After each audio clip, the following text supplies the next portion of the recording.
भविष्य का दूसरा नाम है संघर्ष। हृदय में आज इच्छा होती है और यदि पूर्ण नहीं हो पाती तो हृदय भविष्य की योजना बनाता है। भविष्य में इच्छा पूर्ण होगी ऐसी कल्पना करता रहता है, किंतु जीवन ना तो भविष्य में है ना अतीत में। जीवन तो इस क्षण का नाम, अर्थात इस क्षण का अनुभव ही जीवन का अनुभव। पर हम ये जानते हुए भी इतना सा सत्य समझ नहीं पाते। या तो हम बीते हुए समय के स्मरणों को घेर कर बैठे रहते हैं, या फिर आने वाले समय के लिए हम योजनाएं बनाते रहते हैं और जीवन जीवन बीत जाता है। एक सत्य यदि हम हृदय में उतार लें कि ना हम भविष्य देख सकते हैं, ना ही भविष्य निर्मित कर सकते हैं, हम तो केवल धैर्य और साहस के साथ भविष्य को आलिंगन दे सकते हैं, स्वागत कर सकते हैं भविष्य का। तो क्या जीवन का हर पल जीवन से नहीं भर जाएगा? स्वयं विचार कीजिए।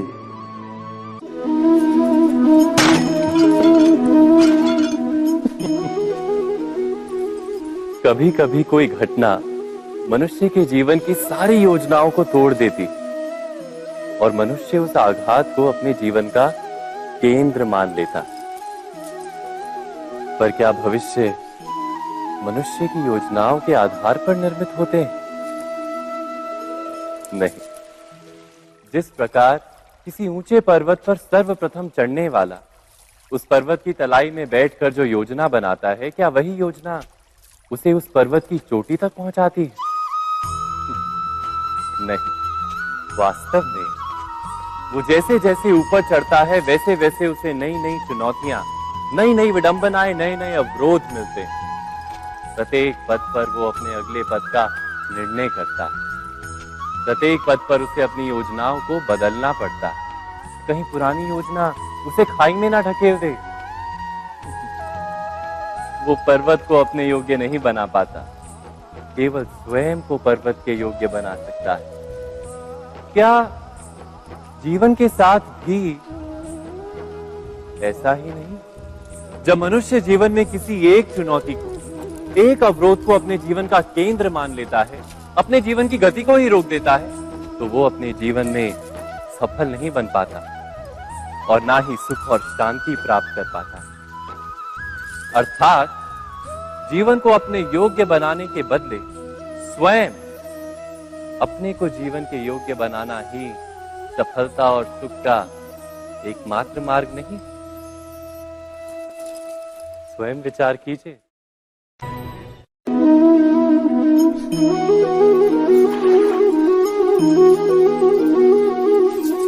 पिता सदा ही अपने संतान के सुख की कामना करते, उनके भविष्य की चिंता करते रहते।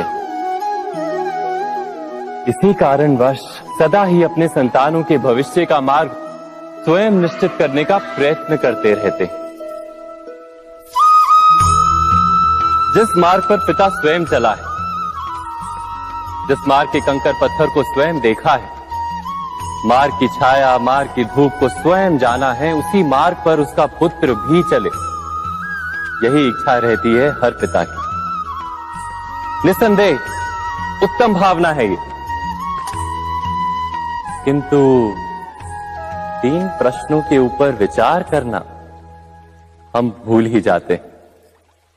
कौन से प्रश्न? प्रथम प्रश्न, क्या समय के साथ प्रत्येक मार्ग बदल नहीं जाते? क्या समय सदा ही नई चुनौतियों को लेकर नहीं आता? तो फिर बीते हुए समय के अनुभव नई पीढ़ी को किस प्रकार लाभ दे सकते हैं? दूसरा प्रश्न, क्या प्रत्येक संतान अपने माता पिता की छवि होता है? हाँ, संतानों को संस्कार तो अवश्य माता पिता देते हैं, किंतु भीतर की क्षमता तो ईश्वर देते हैं। तो जिस मार्ग पर पिता को सफलता मिली है, विश्वास है कि उसी मार्ग पर उसकी संतानों को भी सफलता और सुख प्राप्त होगा। तीसरा प्रश्न, क्या जीवन के संघर्ष और चुनौतियां लाभकारी नहीं होती? क्या प्रत्येक नया प्रश्न एक नए उत्तर का द्वार नहीं खोलता?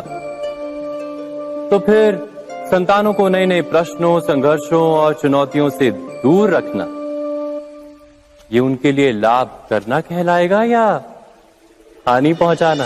अर्थात जिस प्रकार संतान के भविष्य का निर्माण करने के बदले उसके चरित्र का निर्माण करना श्रेष्ठ है, वैसे ही संतानों के जीवन का मार्ग निश्चित करने के बदले उन्हें नए संघर्षों के साथ जूझने के लिए मनोबल व ज्ञान देना अधिक लाभदायक नहीं होगा? स्वयं विचार कीजिए।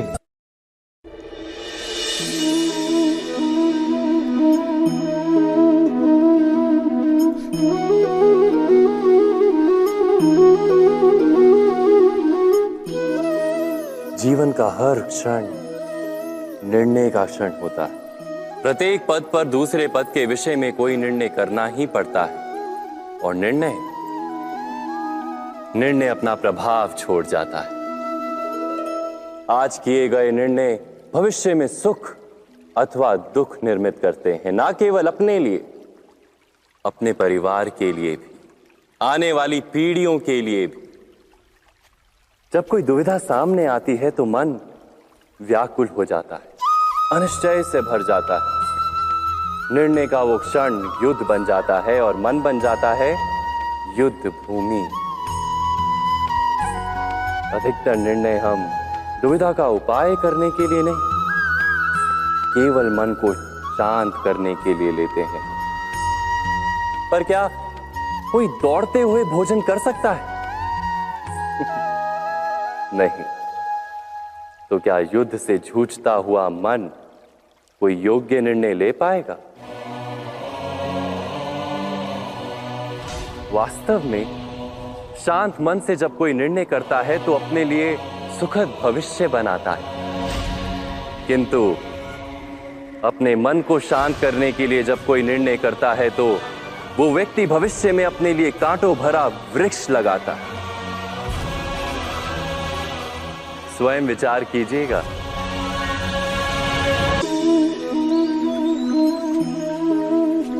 सबके जीवन में ऐसा प्रसंग अवश्य आता है कि सत्य कहने का निश्चय होता है हृदय में, किंतु मुख से सत्य निकल नहीं पाता। कोई भय मन को घेर लेता है।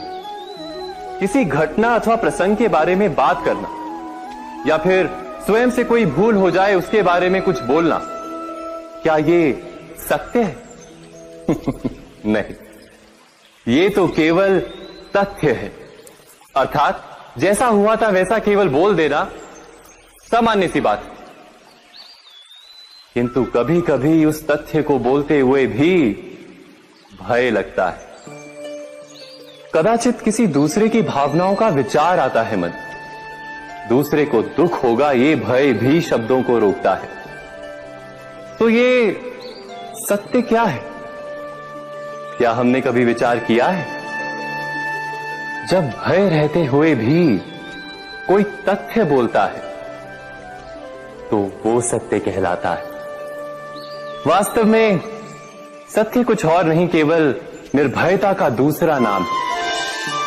और निर्भय होने का कोई समय नहीं होता, क्योंकि निर्भयता आत्मा का स्वभाव है। अर्थात क्या प्रत्येक क्षण सत्य बोलने का क्षण नहीं होता?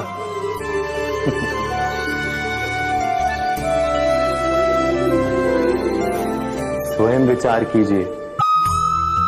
जीवन में आने वाले संघर्षों के लिए जब मनुष्य स्वयं को योग्य नहीं मानता, जब उसे अपने ही बल पर विश्वास नहीं रहता, तब वो सद्गुणों को त्याग कर दुर्गुणों को अपनाता है। वस्तुतः मनुष्य के जीवन में दुर्जनता जन्म ही तब लेती है जब उसके अंतर में आत्मविश्वास नहीं होता। आत्मविश्वास ही अच्छाई को धारण करता है। ये आत्मविश्वास है क्या?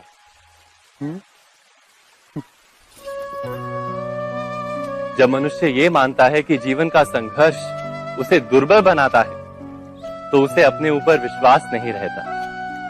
वो संघर्ष के पार जाने के बदले संघर्ष से छूटने के उपाय ढूंढने लगता है।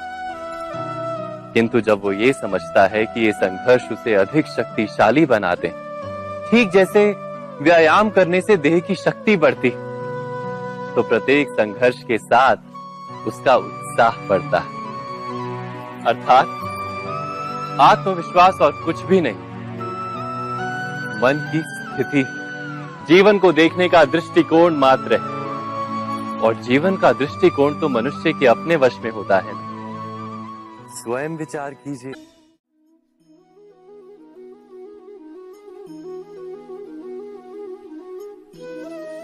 ज्ञान प्राप्ति सदा ही समर्पण से होती है, ये हम सब जानते हैं।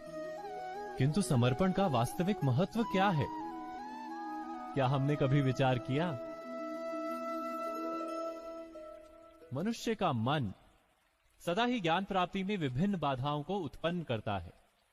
कभी किसी अन्य विद्यार्थी से ईर्ष्या हो जाती है, कभी पढ़ाए हुए पाठों पर संदेह जन्मता है और कभी गुरु द्वारा दिया गया दंड मन को अहंकार से भर देता है।